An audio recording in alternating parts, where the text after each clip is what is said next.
Okay, so what else does this organization do? What is it, Taj? Oh, so part of my criminal legal work, on my day job, so education and advocacy. Okay. And we don't write any bills because, as a 501c3, we don't do things like that. Texas Advocates for Justice, but we go to commissioner's court. Or you lobby though. We do talk to them and educate them and tell them that these policies are bad. Like they spend about $3 million to send people to LaSalle, Louisiana, to outsource the jail because the jail was over 10,000 people. My goodness. And here. There's just too many people in jail. There's a better way. Is that because of the growth of Houston, or is it because it's really grown a lot, or is it just that there's too much incarceration here, or maybe both? It's all of the above. Okay. There's so many police units that are in Harris County. I mean, you got the Harris County sheriffs.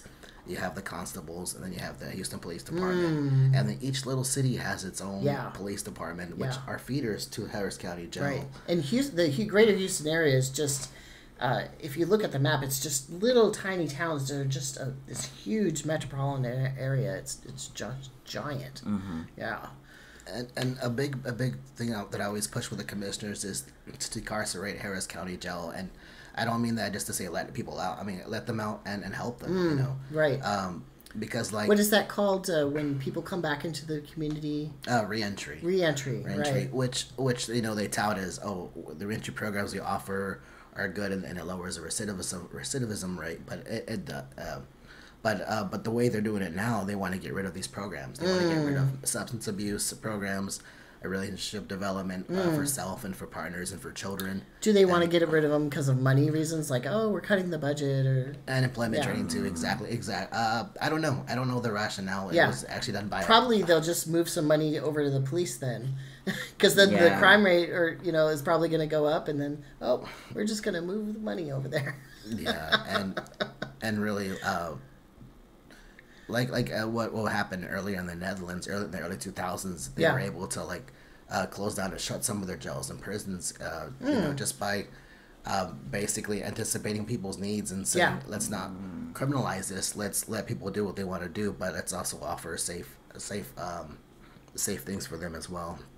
You mean like getting them jobs and housing and that sort of thing? But drug treatment programs, and also just make sure they have needle shares and things like that for people who need that and whatnot.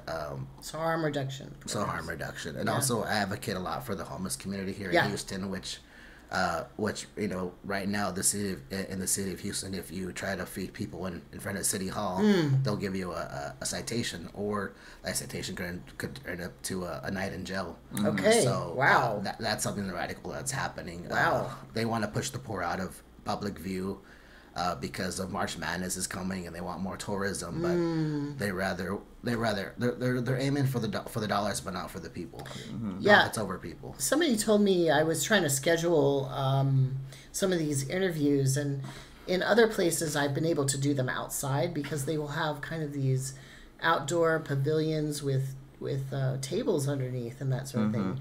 And this person kind of clued me in. They were like, we don't really have that here because, just like you're saying, people are trying to, city leaders are trying to push out the homeless population. And what they want them to go to a police storage, an HPD storage unit, warehouse basically, and feed them outside there. But a lot of these people, they don't have, police don't equate safety. They not for that, especially for not that community. They've been, no, hell no. Some have been abused and suffered greatly by the hands of the police. Right. And I did notice, even as somebody who's I'm sleeping in my car, but I'm not on the streets or whatever. I did notice a really intense police presence here, more so than other places and I've been, and I've traveled a lot. I've traveled a lot in the last few months, and I gotta say, as I've been just driving around, even as a white person, a white dude, I'm like a little bit afraid of the police just because there's such a heavy presence of them on the street. Yeah. If you want to see a lot of police presence, go to Del Rio or Eagle Pass, and you'll see troopers out there too. Oh, and National Guard. Are those suburbs? What are those? No, these are cities on the I guess in the valley. Okay. Is that a well-to-do area? It's basically the international border. Yeah. Mexico's on the other side. Oh, I see. Okay. Yeah. Basically, what is that down by like Brownsville or something? So I guess Brownsville is the most southern point. It's the part of Texas that touches Mexico. Okay. Because like some of Texas, like Laredo and all that. Yeah. Okay. Yeah. A little northern than that, but the whole I guess the whole side. Okay. But Governor Abbott's basically militarized the border, and they have so many different policing agencies and the military there. He keeps doing those stunts where he's basically kidnapping people and then sending them to New England or Washington D.C. or something. Yeah, he's human trafficking himself. Yeah, exactly. Yeah, and that needs to stop. Yeah. Yeah. Damn, I didn't even think about it. That as a human trafficking. He's literally human trafficking. Yeah, trafficking humans. I mean, at the least, it would be kidnapping, but it's human trafficking because it's also children. Yeah, exactly. I cannot. Yeah, there's all kinds of. I mean, it almost seems like we need intervention, like from the UN or other, international NGOs. We need that also in Alaska because there's all kinds of stuff going on there. I got friends there. Yeah, and the governor there and our legislature is not very good. So they're very bad. It's almost like we need outside countries to come in and be like, what are you doing here? Yeah. But we're the hegemon, unfortunately. We have military bases all over the world, right? So, yeah. R.I.P. That's a heavy topic. so it's quasi martial law, out there. I hear you. I felt it. And they manipulate the system to say go to the legal ports of entry, but there's only a few. Right. And there's all these people. Right. I mean, if we had Ukraine on our border and not Mexico, they would all be coming over and be helped. Right. But they're brown. Because they're brown or something else, they tell them to go. Right. And most all those brown people were here before anybody else, right? People have been crossing the Americas since a millennia. Right. It's an artificial border. So, yeah. Speaking of borders, so we recently took this class at the Center for Healing. Oh. It was about racism. It was called Dialog, Racism. What kind of place is that, by the way? It is at HCC downtown. Houston Community College. Okay. Yeah, Houston Community College, Central Campus. And it was a very unique experience, and it opened my eyes, and I don't know about you, about racial conditioning and how the entire world, but mostly Americans, have been conditioned racially to think and process the same way. The whole construct, the gender construct, the social construct. Yeah. All of these, what he was talking about. Yeah, earlier, exactly. And so everything, I just want to throw that out there if anybody wants to check out the Center for Healing of Racism. You should definitely check it out. They actually have a trans, I know this is going to be in a couple months, this video, but I was just saying there's going to be a trans discussion dialogue coming up. Okay. And probably they have those periodically. Yes, by a trans person. By a trans person, which is a friend of his, and then they also have a session for parents, and so Mo and I will be attending that one. Oh, great! But to talk about being racially conditioned and they actually show it, and you get to talk to other people. It was very interesting and healing for us. Yeah. Well, that's nice. Very real. That's nice to hear that something actually works. Oh yeah. Yeah. Talking about your feelings works. Yeah. Strangers especially. Yeah. Because sometimes things are advertised and it sounds good, but then you go and it's like, I don't know about that. I mean, it was rough. It was really rough, and we had to. I mean, we cried. I cried the whole time. Oh yeah. I cried the whole time. I know. I needed several that. times as Yeah. well. That's great. I mean, it moved me so much. I even wrote a spoken word piece about forced intersex surgeries. Oh wow! I can read it to you if you like. Sure. Sure. Hold on, wait. Can we take a break? Absolutely. Really fast. Absolutely. Yeah. Sorry. Trying to pull up that thing. Okay, we took another break, and we're gonna listen to a poem here that you wrote. A spoken word piece that was inspired by the Center for Healing of Racism, Dialog Racism workshop. Carved upon my flesh, the threads on the left and right side on my gray polo look like the long scar running down my chest, with threads twisted in spirals. I had to have open heart surgery at 18 months. I was born with a hole in my heart and with genitals undefined. When they couldn't sort out my parts, they checked my heart before scheduling forced genital surgery on me. They operated on my heart and told my mother to raise me as female. At age 5, someone turned my mom into the CPS. On my medical records, it says that she was raising a little boy as a girl, and they removed my testes and performed a philectomy surgery on me. I was only 5, and I woke in pain in my groin. I was only 5, and I felt unalive. They took away part of me because of white supremacy. You see, one of the godfathers of modern gynecology was Dr. Sims. He operated on enslaved black women against their will. Technology can be used for good or evil, we forget. We forget that there are limitless genders than what the gender binary myth offers. The government picks up the tab for these surgeries. Who funds the government? We do. Who do they answer to? They answer to you and to me. These surgeries leave a lifetime of trauma. PTSD, check. Depression, check. Urinary tract problems, check. Sexual dysfunction, check. Popping and cracking joints, check. Vaginal atrophy, check. Dead dick, check. Trust issues, check. The body remembers what the mind forgets. I forget, but then I remember when I stabbed my left or right butt cheek with testosterone. What was lost was not one, but too much to count. They dismembered me. They dismembered parts of me. They covered upon my flesh. Mo Cortez. Wow. Thank you. Yeah. So, the doctor that you mentioned there, was that doctor doing like forced sterilization on black women? He was doing different surgeries on black women. Okay. Yeah. Was it like experimental surgery? Experimental surgeries. I see, yeah. Without anesthesia. Yeah, oh, God. God. Yeah, there's an awful history of that in this country. Native women being sterilized against their will. Yeah, I mean, and unfortunately, it's pretty recent that has been continuing. Yeah. I mean, even I think it was in Georgia a couple of years ago. They were doing hysterectomies on exactly female detainees. Yeah. Yeah. They go in for something else and sterilized. Or they were sent back and they had this surgery and they're no longer able to have kids. Right. Wow. Yeah, that would be known as eugenics and genocide. Yeah, that's not too strong a word. Those are not too strong words for that. And speaking of erasing people, the Texas legislature is trying to erase trans people, and along with that, by default, are also intersex people. Right.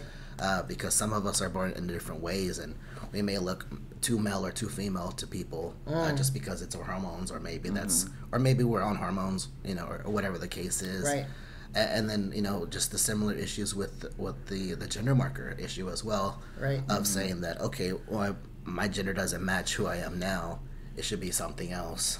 But a lot of these surgeries, like, they're trying to basically have physicians and clinicians lose their insurance coverage for and to be sued for it and possibly lose their license, etc. Yeah. So even if that doesn't become law, or even if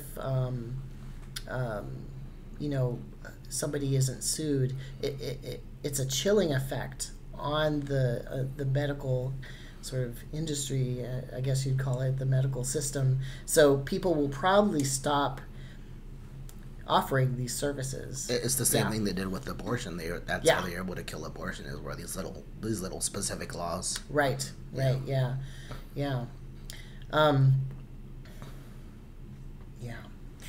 So, And then you do also some volunteer work and activism. Would you like to talk about that? Yeah. For instance, you're in a transmasculine group. Yes. Yeah. TMA. We're Me too. Yeah. Transmasculine Alliance of Houston, right? Yeah. Which is also underneath the umbrella of TFA, right? They're not? No, I think they're under somebody else. Oh, I thought they were. And they're actually going independent. They're actually going to. Oh, yeah. really? Okay. Yeah. And they've gone under several.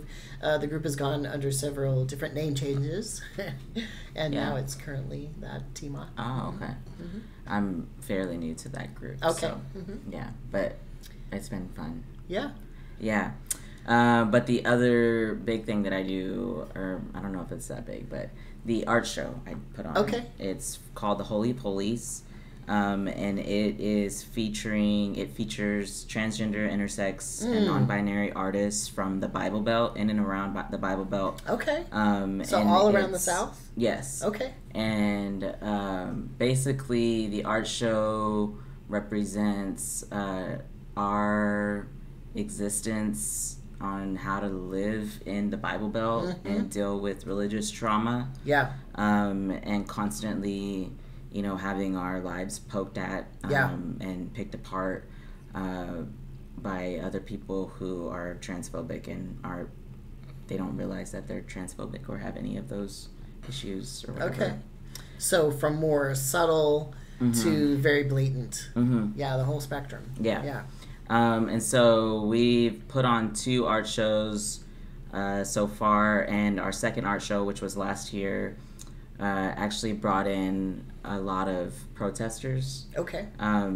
It was what kind of protesters? Like Christian ones or Catholics? Catholics. Okay. They were Catholics from a parish here in Houston. Okay. Who is known for protesting at all like drag and trans events. Okay. So they're looking for trouble. Yeah, they're looking for trouble, all and right. so they showed up, and it was so weird because it was like, if they would have known and like came inside the bar where the art show was, they would have like. They're the reason why the art show Yeah, exists. that's literally the reason. Like the gatekeeping to spirituality, I guess for me is something that is so ridiculous, and so. Yeah. Is it policed? Is it heavily policed? Yeah, it's very heavily policed. Like, you can't believe a certain way. You can't go into a certain church or synagogue or anything because it's like, do you have money? Do you look like us? Wow. Right. Do you talk like us? Yeah. Do you understand? Are you neurodiverse? Are you neurotypical? All Can of you these. do the kneeling? Yeah, can you do this? Yeah. Are you abled? Bodily abled, and there's just so many filters. And like I said earlier, I love Jesus, and so my whole thing is like, I don't necessarily call myself a Christian. Yeah. I just practice Buddhism and Jesus-ism. I don't know. Yeah. Like how good people Or are follower of Jesus. Or, believer, of the universe and all the things that the universe has to offer for us. And I feel like my whole thing about the Holy of Holies was like, it was a revelation for me to own my transness, because being trans is divine. It's a divine calling on your life. Like, we're not to be fucked with, because we don't stay in this construct. And it's our daily life. That's true. We wake up in That's this. true. That's true. We wake up in this. Yeah. Like, I told that to a non-binary person in Tulsa, Oklahoma, and they started crying a little bit. I was like, you're just living your life in this place and being so visible. That is activism. Yeah, that's a daily activism. Just existing. Yeah, just existing is a yeah. So for me, I'm trying to, one, reclaim my own spirituality for myself. Right. And also take it from the hatred. Yes. Yeah. And and then another reason is like, I don't just want to heal my inner child. I also want my healing to help and inspire other people to heal in community. And to tap in and also give back to other trans people who are trying to survive in Texas. Right. Because I'm privileged, and I understand that. I'm in a privileged position, and so I want to do my part and, you know, help and support my trans siblings in and around Houston and the Bible Belt.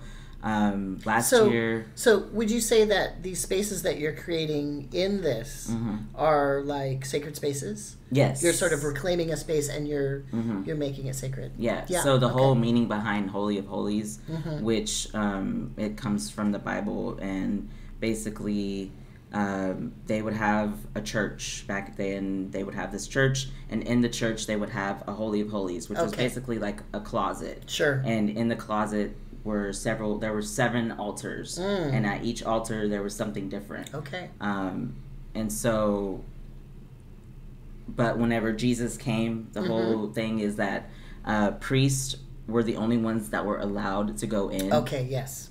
And they would sacrifice on behalf of the entire town or on behalf of their families. And so, and that kind of goes back to the tabernacle and the deep stuff, the real deep stuff. Yeah. And so, but there's a lot of symbolism in that. And so that's why it was like very important for me. Symbolic. Oh, yeah. And so, you know, we got this place, Holy of Holies, only priests, only men with penises can go in and have the power to talk to God and make this sacrifice. That's why there's so much detail in those books of the Bible that describe the iconography and the sculptures and whatever that went into that. You know, making of the temple. So, and then, you know, in the Bible it talks about how Jesus came down, or Jesus, you know, was born into human flesh, and then, you know, this whole, and I like to say this, like, it's a whole Black Lives Matter situation. Okay. Right? Like, he is murdered by the fucking cops, the government. And he was definitely a person of color. Yes. And he was definitely a person of color. He did not look like me. Yes. And so, and so you have that whole situation. And in the Bible and the representation is that Jesus comes down and he's like, I'm going to be chill, and I'm gonna love everyone. That's right. And I'm gonna tell everybody to love each other, and call out the hypocrites. But also befriend the rich men, befriend the houseless, befriend the women who do sex work. He's gonna befriend all of these people. That's right. Who normally would not be able to mix or communicate or be in community. That's true. That's true. And so he came, and then, you know, I love your interpretation. Yes, of that. And so then he was murdered, right? Because of how he lived, because of how he loved, and he was also against empire. Yes. Yes. And so, and after he was murdered, you know, he comes back 3 days later, resurrected, which is fucking crazy, by the way. Like, why aren't we talking about this more? Sure. Because that's just nuts. Like, I don't know. Anyway, so comes back, and the whole point is, like, when Jesus died for everybody, or died, you know, on behalf of love. Yeah. It tore the veil in the Holy of Holies. Okay. You know, like, it broke the fucking door down. He broke the door down. All of the shit that we thought was the thing, the gender construct, the social construct, all of this stuff. He broke that because he came back. The elitism. Yes. And so he ripped that veil, and then he said, "Hey, you know, everybody can have access to God. Everybody can have access to the divine. Yeah. No intercession. There's no intercession needed. You can reach God by yourself, right here, right now." Right. And I just found that really beautiful. Yeah. Because not only is that me having a divine connection to a higher being, but it's also me connecting to myself. Yeah. Yeah. And so that's a lot of the work that I've been doing in myself, the inner work, but also through the art show. Okay. And so this year will be our 3rd art show, and we also have it in my friend's bar. Called 1810 Ojamon. Yeah. And they're amazing. What kind of bar is that? Can I interrupt you for a second? Go ahead. Before I forget? They're doing a benefit on the 12th of April for Food Not Bombs. Oh, great! They're the group that feeds the homeless people in downtown. I used to do that. I used to do that sometimes. They've been going on forever. Oh yeah. Yeah. But yeah, 1810 Ojamon is where we have the art show. What kind of bar is that? Like a gay bar or something? Or? No. To me, when I first walked in there, it looked like a cycle, like a motorcycle bar. Sure. Like a biker bar. But the bikers were... there's no more bikers. They're on sabbatical right now. Okay. Yeah. We'll just say it like that. They're on sabbatical. Okay. Maybe they'll come back. Okay. We don't know. Okay. They're banned right now. Oh, all right. From being bad boys. Oh, yes. They pride themselves on that. Yes. That's their shtick. No hate. No it hate. It is a shtick. So, yeah, but it's at 1810 Ojimon. And Ojimon is basically a small Texas. If you ever want to experience, or no, a small Texas, a small Houston. If you ever want to experience Houston in one night, go to Ojimon. Okay. A microcosm. Yeah. Is it kind of like a dive bar? Well, see, they don't like it when you call it a dive bar. or like a ice house or no, it's not like Roadhouse. They would have to have food, I guess. Well, they do have outside. Food. And they have the beef jerky. There's Clark's beef jerky. Yeah. It's amazing. So they have a big porch area. Yes. Oh, I love bars like Back that. patio. And amazing. they have pool tables, and there's a stage now, and then it's like, and there's kids running around sometimes. Oh yeah. Not past 9 o'clock. But not in. I love bars like that. Yeah. It's a lot of fun. It's a community bar. Yeah, it's a community bar. Right, so have you heard of Last Concert Cafe? No. Mm-hmm. Okay, so that's also, it used to be a community bar. Now it's owned by somebody else, and they kind of capitalized. Yeah, I haven't spent much time here in 40 years. So. Okay. So there you go. I was here in the late 80s. Oh, nice. much has changed. Yeah. Yes, lots has changed. Although the Numbers is still around. Oh yeah. Numbers is all. Yeah, last year we did the Hatch Youth prom there. Oh, really? It was my first prom with Hatch, and it was crazy. Yeah. It was at Numbers. Yeah, I saw the Butthole Surfers there. I've never heard of them. They were a local Texas band, and then they moved to California and became big or something. Oh, that's so funny. Anyway, they were pretty good. Nice. That's funny. But yeah. So that's the Holy of Holies. And I also have I have another project that I'm working on. Okay. A solo project. But, you were talking about something about providing counseling and that sort of thing, I think. Oh, no. We provided funds. Okay. We raised funds last year for the art show.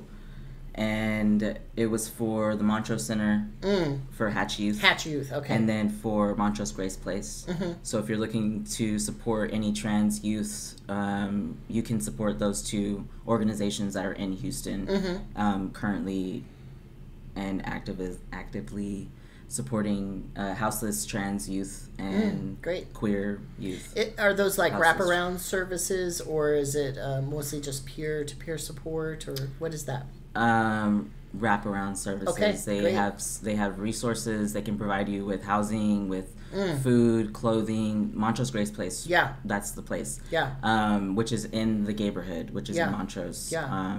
Well, when I was a teenager, it was really rough down there. I don't know if it's changed. I've heard it's gentrified a little bit, but I did drive down there just a little bit, and the traffic here in Houston really kind of scares me, so it kind of went fast. But yeah, I mean, it's amazing how short it was, because I remember as a teenager walking up and down it, and it took a while, but you're on foot. I was on foot, but yeah, when I was a teenager, there were a lot of underage prostitutes and a lot of shooting galleries, as they called them, drug houses, vigilantes.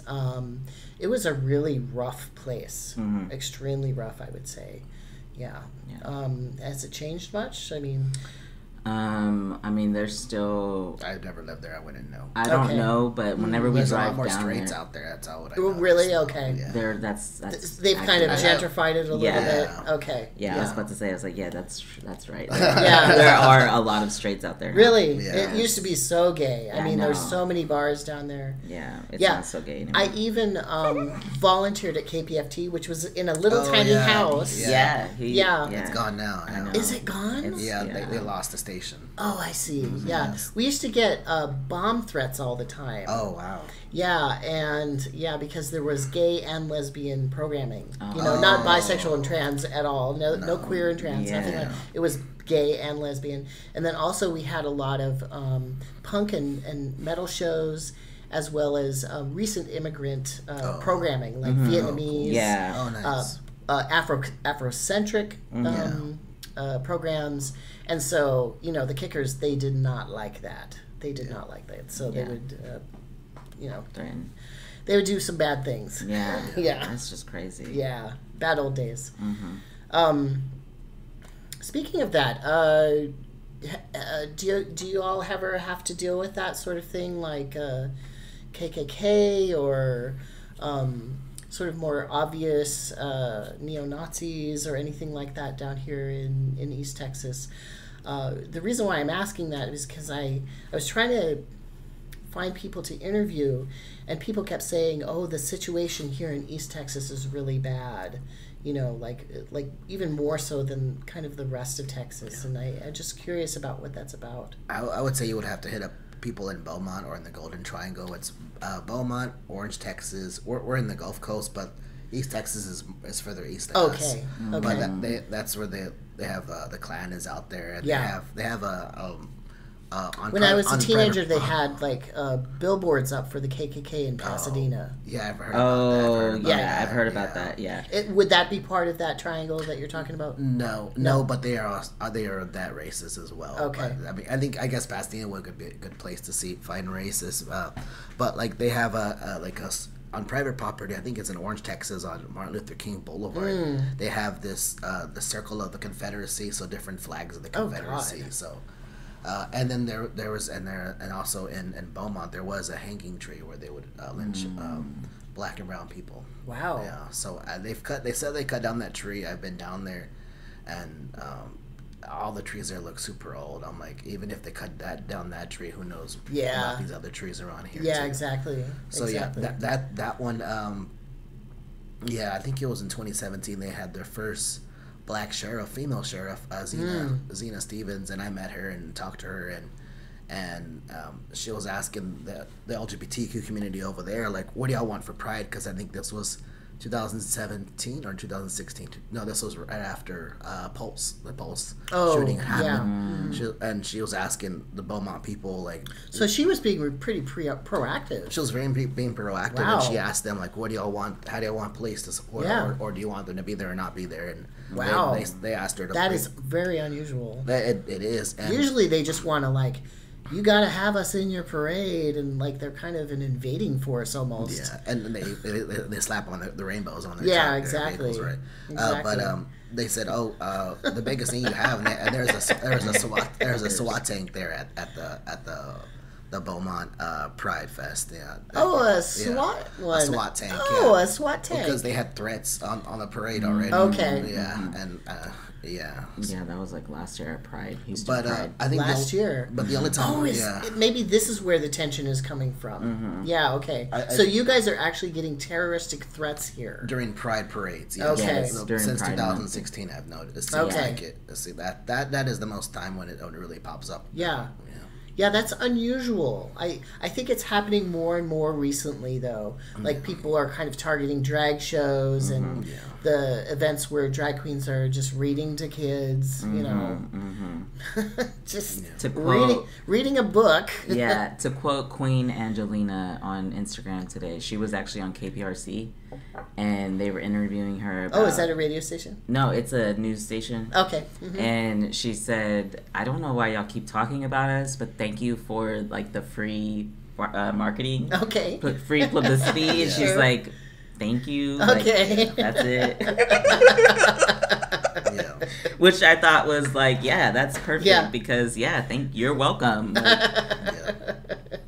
Like, I've been following some drag queens online, and they've been coming up with like little snappy little poems and limericks about like the ridiculousness of what's going on. Yeah, I love it. I particularly love drag for that. There's always they're always transgressive, and they always push back, and they do it with humor, and that's the whole thing. That's the whole thing, is survival with humor. You know, that's their trauma response. Yeah, exactly. And they help communities deal with things. It's not about just the dancing and the dressing up. It's a survival. It's survival. Yeah. they always play a big role. So yeah. I've never done drag before. Oh really? I would have imagined that you would have. No, I mean, I guess like when I was like in the closet. Okay. That's what I consider drag. Okay. Well, you just seem kind of fancy with your hair and stuff. I would imagine you would have fun like dressing up. Oh yeah, I mean, I wear a skirt in the house and stuff. Sometimes I wear it out, but I don't know. I feel like I wore skirts for so long that now it's like I only wear it because I don't want to wear other clothes. Okay. I kind of want to wear a skirt sometimes just because it seems like, I don't know, pants are just really restrictive and hot. Yes. Yeah. Yes. Yeah. Literally, yeah. And I have this big belly. I think a skirt would fit better, Yeah. Kilt. There you go. Yeah. Yeah, a kilt. Yeah. But not even a kilt. Like something with flowers on it. I'd be okay with that. Yeah. I love my skirts that I have. I have like these two. Why are we talking about skirts again? I don't know. Because we're all queer trans people. That's true. ADHD, y'all. Anyways. It's so funny. All right. So, is there anything else you'd like to cover? Let's see. What else could we talk about? What would you like to see in the future? Here in Houston, like maybe around policing or services to the trans or intersex community, just in general. What, like, if you're dreaming big, what would you like to see? At a city level or like national level? Either way. But it's kind of nice to start where you're at. Here. I don't know. Okay. I don't know. There's too much to ask for. Yeah. Okay. Well, just name a couple, maybe. Pretty much for the county to, I don't know, to maybe there's something they can do to help.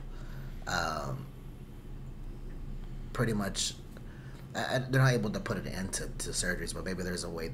Maybe there's a way the county can help with the budget or finding more information about these surgeries. Because, the county is through the state, and basically anything that would happen at the state level, they would know about it. So maybe I don't know. Don't be practical. Yeah. Just dream. What would you like? Because what I find is that people like you are very creative, right?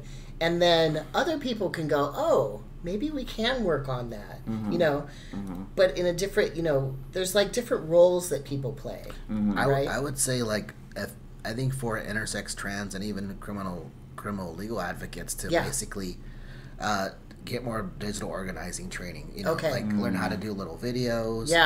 Do Zoom or maybe meet in person and have a social media part of it, element of it, and just have more conversations because just being the same, me and a few other intersex people in Houston being the only people to go to like there's other intersex people out there, and there's trans people out there. In other words, more visibility. More in the arts, in the cultures, everything. Like if they could, if the city would pay trans people and intersex people a lot more money, or pay us to teach people, that'd be cool too. I agree with the short videos and that sort of thing because that's kind of the attention span. And also that's just what people go for. They look for stuff like that online if they're curious about something. And if you have something that's very clear, something that is appealing to somebody's heart, even, various ways, that can be really effective. It can be really effective. And also, just more people involved, like artists, like what you're doing. People who are religious, bring everybody in there. You don't want to be the activist that burns out. So it's a lot of work.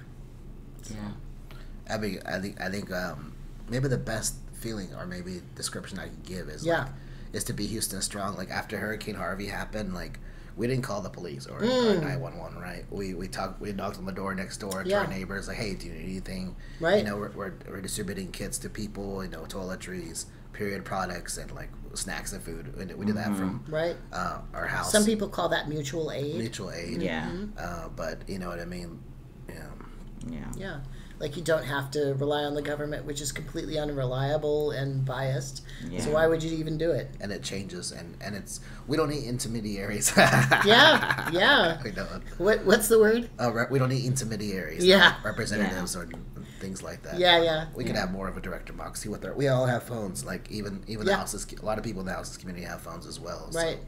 Yeah, I like how people are kind of taking on independent media too, like or like people who maybe more news stories, or maybe the narrative, changing the narrative, or right there, filming it and something, or like people who are maybe lay people who are researchers, like they're actually going to these places where they're passing the bills and listening to them and witnessing and that sort of thing. I love that people are doing that. Why leave it to people who are being paid and who are think of themselves as experts? We can all do it. Yeah. How about you? What do you think? What would you like to see happen here in Houston? In Houston, or statewide. Dream big. Yeah, I was dreaming big, but I was dreaming like, for me, my, I guess 20-year goal would be to have have a house for trans youth whose parents can't stand having a trans kid. I don't know. Sure. Like, trans kids who become houseless. So like a homeless shelter or transitional shelter? No, more like I just want to adopt a bunch of kids. Okay, sure. And raise them and love them and take care of them. Yeah. And you both are so loving. I mean, that would be so great. I mean, you're good. I mean, yeah, sure, with Mo, yes. You're good humored, Sorry. I don't know. I don't know. Oh yeah, we just met. I'm just kidding. The trans train is fast. Anyways, but that's something that I would like to see. But I would also like to see more churches. Churches, with trans clergy. Not necessarily trans clergy, but just be open, and like talk about like the religious trauma that comes with being queer in Texas or in the Bible Belt. Like, there are so many people that we know, I'm sure that also, that have been affected by the church. Oh yeah, have been affected by religion, and I'm all about like just releasing and forgiving all of those energies, And I feel like but you have to talk about it. Yes, too. Release it, but also like talk about it, and also like it's okay to not want to go into those spaces. But if you know somebody who wants to go into those spaces, like, can you still love them? Yeah. Like, can y'all still be friends? Can this still happen? And also those spaces, whatever kind of clergy they have or their congregation, they need to be really upfront with, come on in. We are going to welcome you and do that work of actually welcoming people in as they are. It seems like a lot of churches, even if they're cool, are very quiet about it. It's like you actually have to be really blatant. Like, wear the flag. Make the space. All that stuff. The church that I work for has transitioned with me. Oh, great! I came out. Oh, like I was. Were you poking them a little bit? Hey. Yeah. Well, whenever I got hired as like full time, because I was just a tech. Okay. So I was just like data entry or something. No. I mean, I was an AV. Like, I was running sound. Audio, video stuff. Oh, for the services. Okay. Yeah. And so I did that once at Easter, and I did very poorly. On Easter? Yes. Oh. Sorry. No wonder you never did It was a very informal church. Oh, okay, good. Yeah, no, that does not roll with us. But even then, oh my gosh. Yeah, Easter is like... It was the first time I was doing it. And they didn't really give me any instructions, so. Yeah. Easter and Christmas, like, that's our Super Bowl. I know. It's crazy. I know. And you see people who show up who don't show up the rest of the year. Yeah. That's the Easter and Christmas crowd. Yeah, we get y'all. As long as they tithe, that's good. Don't even, flip the table. No, I'm just kidding. Please pay your tithes so I can get paid. That's right. Well, money is a justice issue. Right. It is. But the church that I work for, it has been very patient with me, and also I've been very patient with them. Great, yeah. And that patience is required. Yeah, and they've been very supportive, and so, but that's not everybody's experience. Yeah, no. So it's so rare. It's very rare. Very rare. But it's also like, I haven't been able to, it felt like, I couldn't transition unless there was like unless I had a spiritual experience, because there was so much stuff that I needed to work through that if I wasn't able to connect, spiritually, it didn't feel like I could connect to my body at all. Oh, right. Like it felt like my spirit and my soul was like disconnected, and then anyway. And that was sorry if this is really personal, was that like from early trauma? And yes, childhood trauma, and then just my my marriage, and sure. Some of my experiences, like just unprocessed trauma and stuff like that. Like I used to be a youth pastor and went to Bible college and grew up in this church camp that was basically like Pray Away the Gay cult.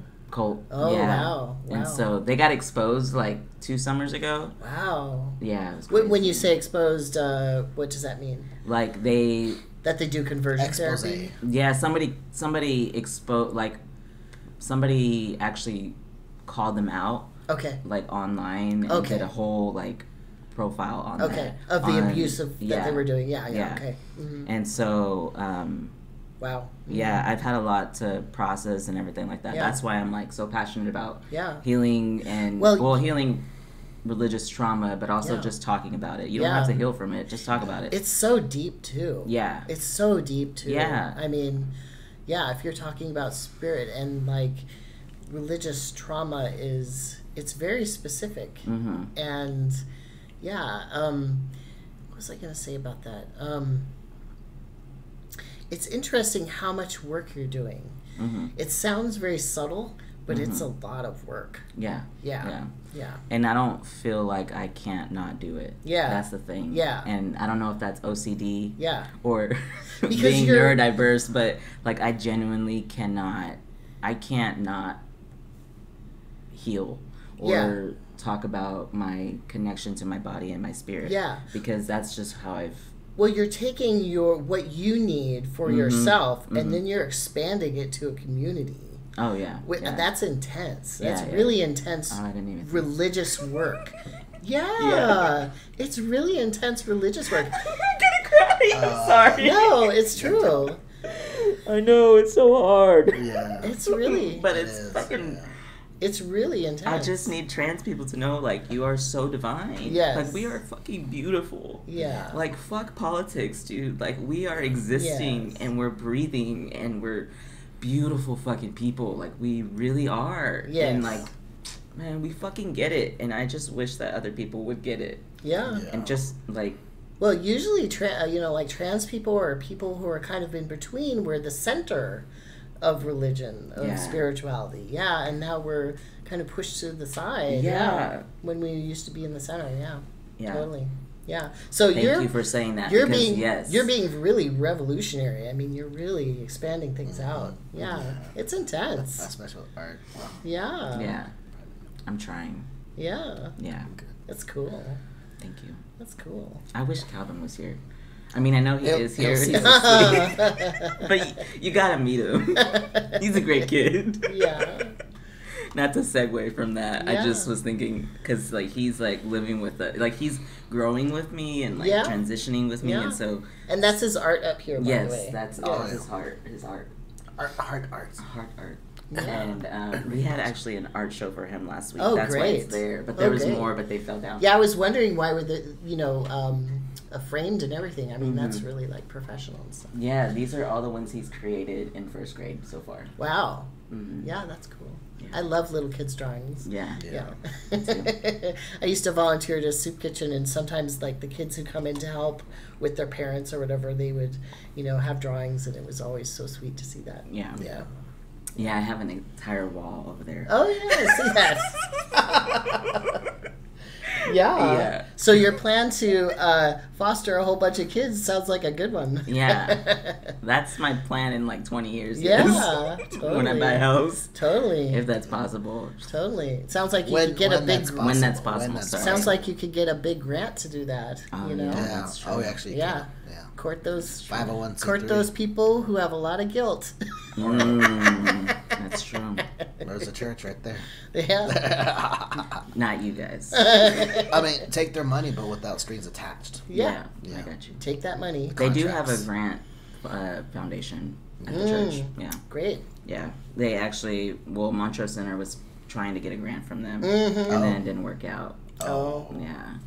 Yeah, it sometimes works, but sometimes it does. Sometimes it doesn't. Maybe it's not the right time yet. No. Yeah. Yeah. And you know, just apply for everything. That's my what I do. Your go-to. Yeah. I actually won a third of the scholarships that I applied for when I was in college. So, that's amazing. Yeah, I just put a lot of time into it and was like, I really need the money, so I'm gonna go for it. You know. Dang. Yeah. That's smart. Even ones that were a little bit off, like I applied for like a Barry Goldwater scholarship or something. What? Yeah. But I was like, I'm gonna do it. What is that? Goldwater? I don't know. It was like an engineering thing, and I was in engineering. I started out in engineering, but you know, Barry Goldwater was a conservative. You know. Okay. Yeah. That's funny. Take their money. Yeah. Anyway, I think that's probably a good place to end. Yeah. Thank you. Nice conversation. Yeah. Really and good. you both are doing so much. Yeah. I mean, this was really fun. Yeah. Smoke a lot. I was gonna say we smoke a lot of weed. You can cut that out though. No. I mean, if you want me to. I was like, you chopped off my dick. How do you expect me to be? Shit. Yeah. That is what it is. Speaking of that, only because you're laughing. Speaking of that, it's legal in Houston, right?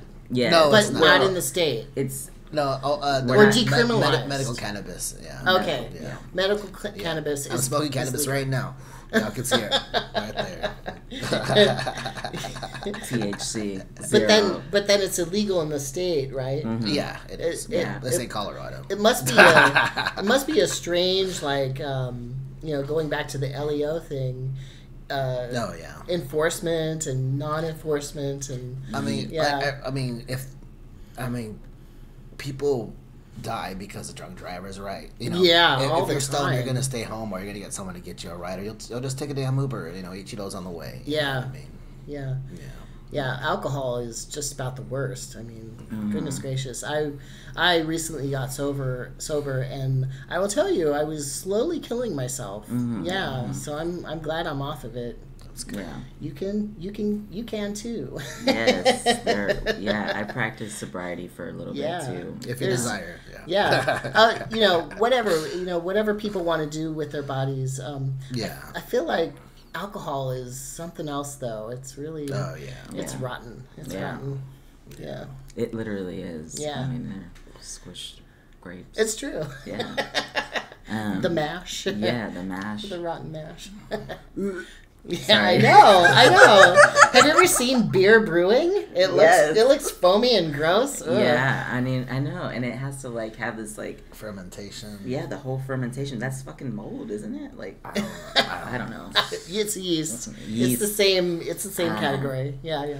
Anyway. Yeah. Well, I've had a yeast infection before, and that was terrible. God. Yeah. Well, who isn't? You know, in this moist city that we're in right now.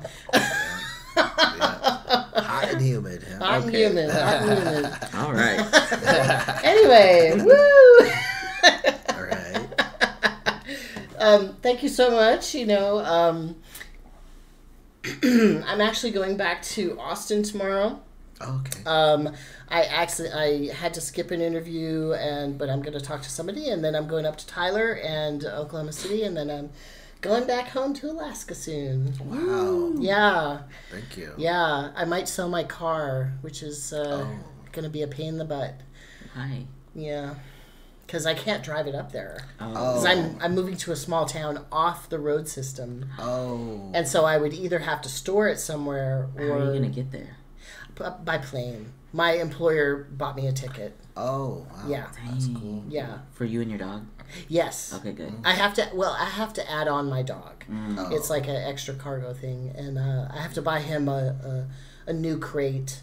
Oh, okay. Yeah, and that sort of thing. Yeah, so I have a lot to do in the next 3 weeks. Oh my goodness. Yeah, and I'm still doing interviews, so yeah. I have at least 12, 15 maybe interviews left, so. Wow.